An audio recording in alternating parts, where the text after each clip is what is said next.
Hi, I just want to explain the memorylessness property of the exponential distribution and how the Pareto distribution lacks that property.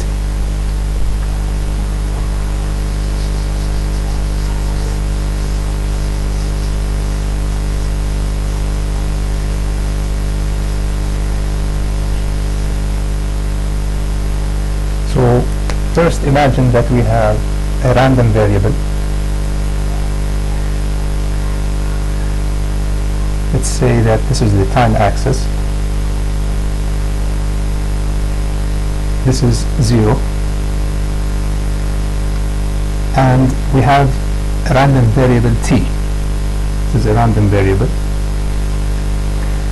which is the waiting time. Let's say that t is the waiting time.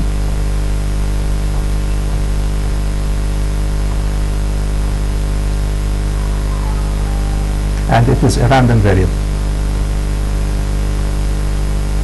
So I want to ask the question that, suppose that you have waited for a period t. What is the probability to wait for an additional period, which is t1? So this point would be t plus t1. So given that you have waited for a period t, what is the probability to wait for an additional period t1? So if we want to formulate that as a probability statement, we can write it this way. Probability.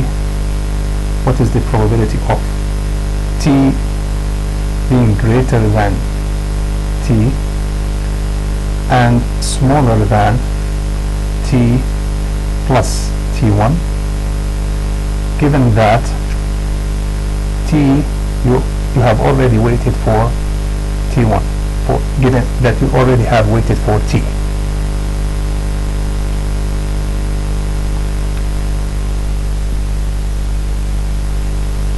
So what is the probability to wait for t to be in the period t plus 1, given that you have already waited for a period of t? So using the conditional probability rule, we can write this as the intersection of these two events, which is actually this event. So we can write this as probability of t less than t plus t1 divided by probability of t larger than t. So this is actually the intersection of this event and that event, which is basically that event. Now we are assuming that t is exponential random variable. So t is an exponential random variable with a parameter lambda, where lambda is, let's say, put it this way. If t is an exponential random variable with parameter lambda, its probability density function takes this form: ft of t lambda e to the minus lambda t, for lambda greater than 0.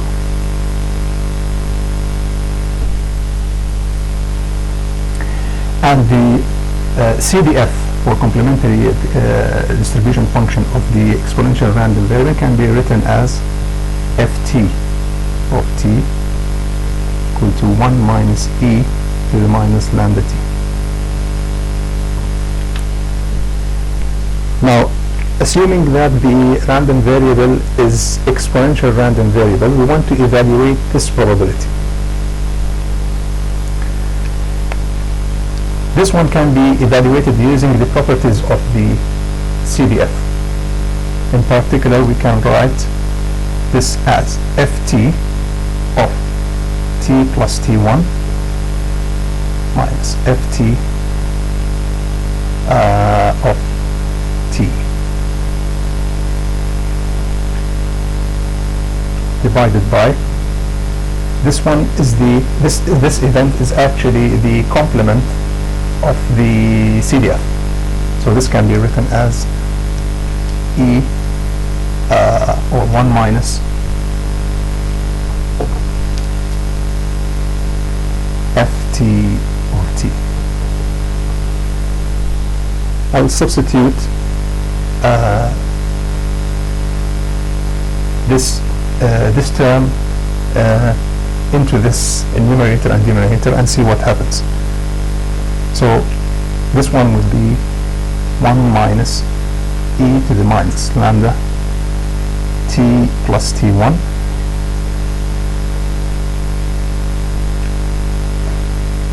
minus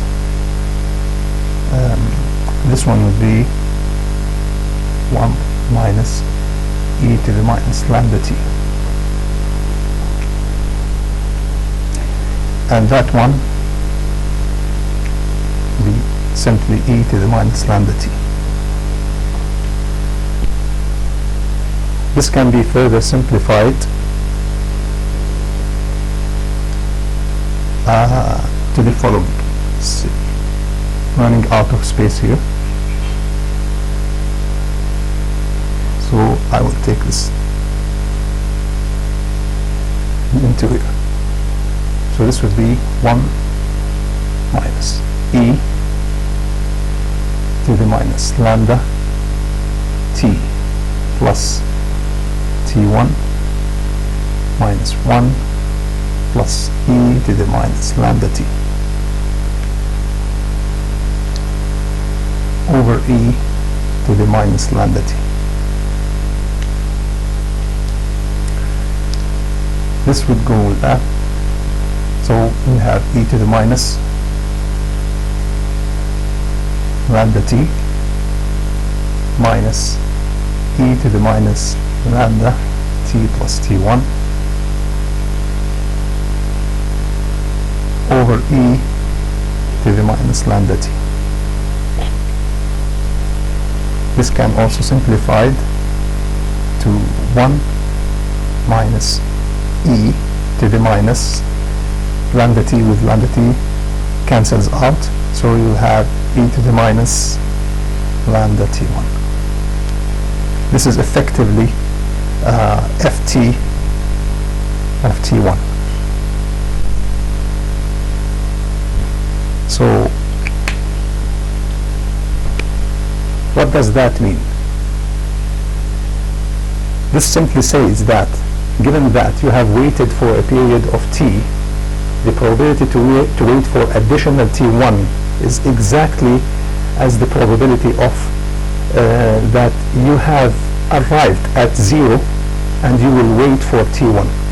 So basically this information doesn't help a lot. This information doesn't mean anything. What matters is just t1. So this, given that you have waited for a period of t, will not affect the probability of waiting for the period of t1. Therefore, this distribution can be considered a memorylessness distribution because it forgets all the information, all the history information about time. So this probability of the waiting time being in the interval t and larger than t and smaller than t plus t1, given that you have already waited for t, is exactly the same as the probability of the probability of you waiting for a period less than t1, because this is actually the probability of what? This is actually the probability of t taking a value less or equal to t1. So this probability is basically equal to that probability, and any information about the history of the time is forgotten. So it doesn't matter how long you have waited. The history, the time history doesn't affect the future probability. This is a unique feature or a unique property of the exponential distribution.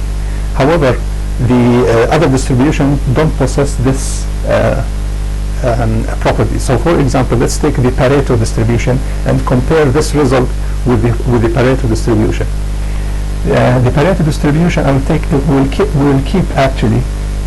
will keep T as a random variable, but I will change the type of the distribution. So let's say that T now is a Pareto distribution with the parameter. I will take a simple form of the Pareto distribution, so which has the following form, which has the following form. The density of that, ft of t, let's take the useful part. So I will take just the probability density function, which is ft of t, to be the value of 1 minus 1 over t.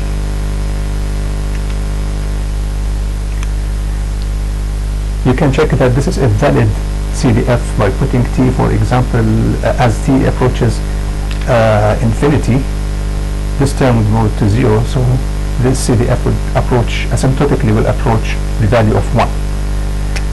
Now, I will put here another condition, which is I will take t to be greater than equal to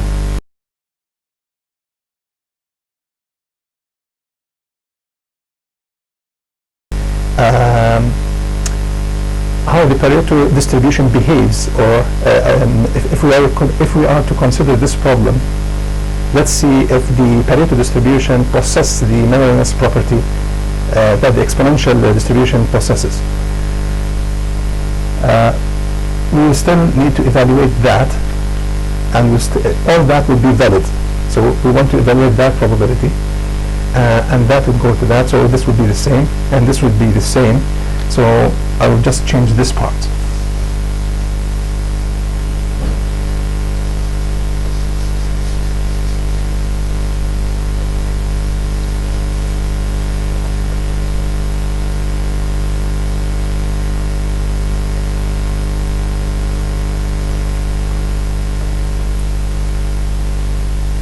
So I will substitute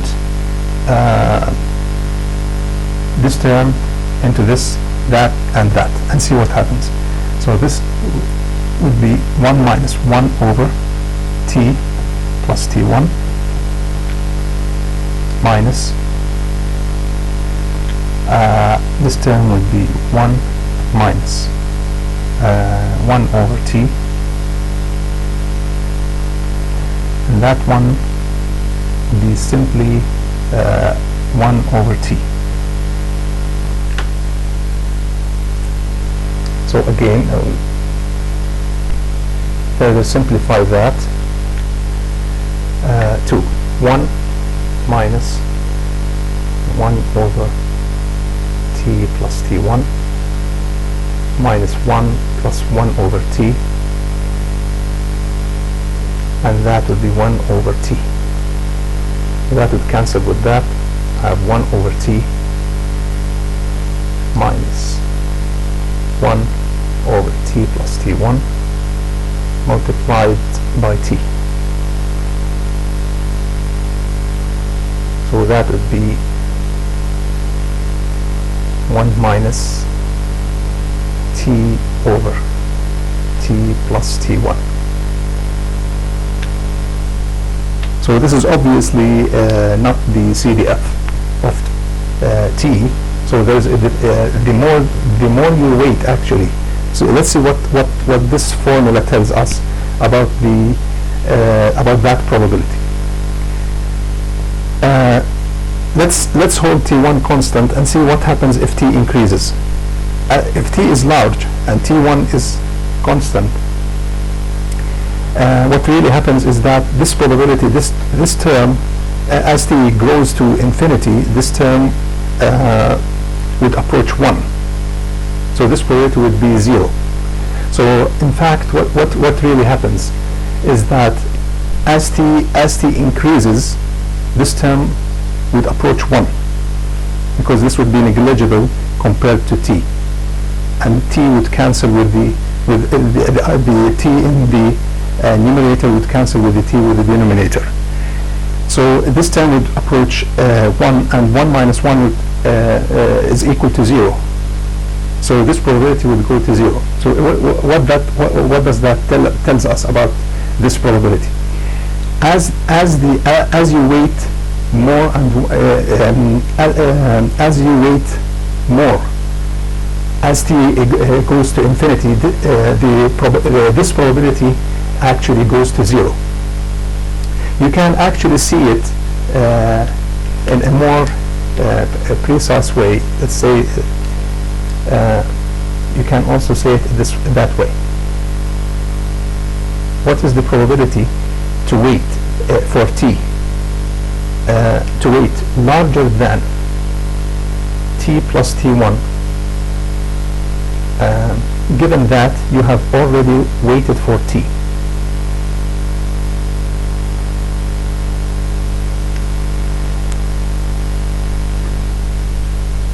So if you want to evaluate that probability using the same rule and the same conditional rule, it would be the intersection of this event and that event, which is actually that event. So this is the probability of what?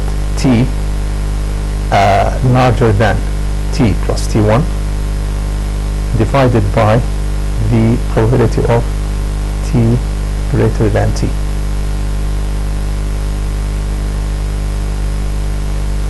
And that's basically what? 1 over t plus t1 divided by 1 over t, which is t over t plus t1. Observe that this result is the complement of that result. And what does that tell us about that probability? It tells us that given that you have waited a period of t, and the probability to wait for additional t1 would be equal to t plus t1. But what if t is very large? The more you wait, if t is larger, the maximum of that value is equal to 1. So let's say if t goes to infinity, if t approaches infinity, this value would be equal, this value approaches 1.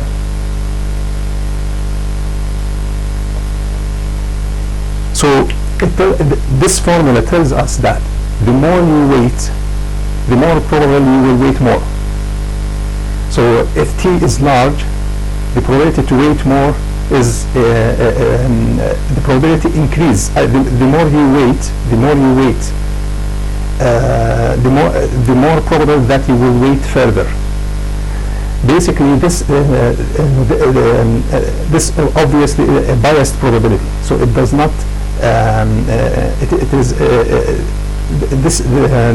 This distribution does not possess the memorylessness property because it is a biased distribution. So the more you wait, the more probable that you will wait more. And this property is for the Pareto distribution of that form. So basically, this is what I would like to say about the difference between the memorylessness property for the exponential distribution and how the Pareto distribution does not actually possess that property.